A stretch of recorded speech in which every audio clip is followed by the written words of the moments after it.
Hello friends, welcome back. I'm Beth, here to help you fulfill your potential in meditation.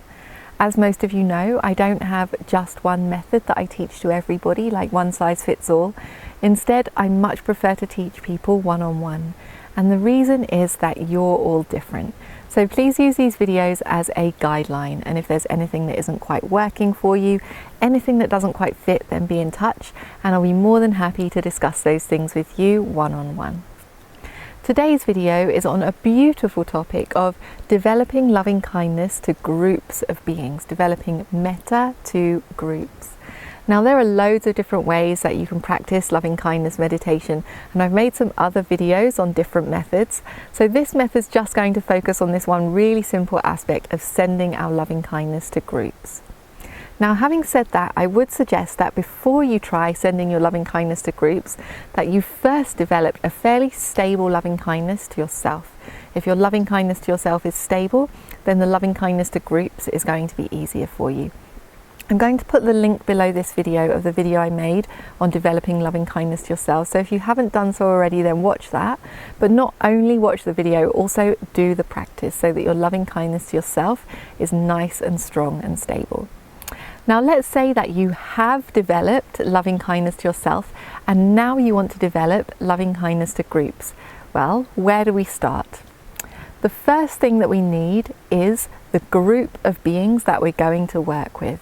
Now in the Pali text, in the Patisambhida Magga, for example, we find some classical lists of groups, things like the group of all men, all women, all enlightened beings, all unenlightened beings, all of the beings with 2 legs, all of the beings with 4 legs, and you're very welcome to use those classical groups if you want. But also feel free to use your own groups if you can find groups that are more resonant to you.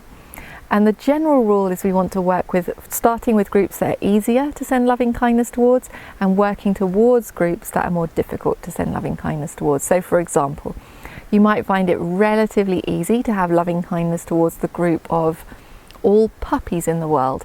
You might find it a little bit more challenging to have loving kindness towards the group of all mosquitoes in the world, for example. So feel free to choose your own groups, starting with easy groups and working towards more difficult ones. Once we've chosen the group of beings that we're going to work with, then we need the perception of that group that we're going to work with. Now for some of you that might mean with your eyes closed you can hold a mental image of that group. If that's not easy for you, then you can work with the name of that group or even with a picture of that group if that's helpful for you. So once we've found the perception of the group that we're going to work with, then we want to find a few words that feel really true, that feel really sincere, that convey our loving kindness towards that group. May this group of beings be healthy, happy, safe, whatever feels really true for us. Once we've got the perception of the group that we're working with and the words that feel true and sincere, then we can start the practice. And when we start the practice of sending loving kindness to groups, the Buddha suggested that we start by limiting the physical distance. So for example, if we're going to send loving kindness to all the mosquitoes, then we could start with all of the mosquitoes in a 10-meter radius, for example. And we develop our loving kindness to that group of mosquitoes until it's strong and stable. When it's strong and stable, then we can expand the physical distance. And when we expand in what the Buddha called the 10 directions. So the 2 sides, front and back, 4 corners, up and down, expanding our loving kindness out in a ball, little by little, so that the group of beings becomes essentially bigger and bigger and bigger. We want to expand our loving kindness step by step until eventually we lose the boundary and we've got, for example, all mosquitoes up to infinity in all directions have our loving kindness. When we're satisfied with one group, then we can use another group, again starting with easy groups and working towards more challenging groups. And when we've sent our loving kindness to a good mix of groups, then we could try the group of all beings again, starting with a fairly small physical distance, and as our loving kindness becomes stable, gradually expanding out again and again and again until eventually we're sending our loving kindness to the group of all beings up to infinity in all directions.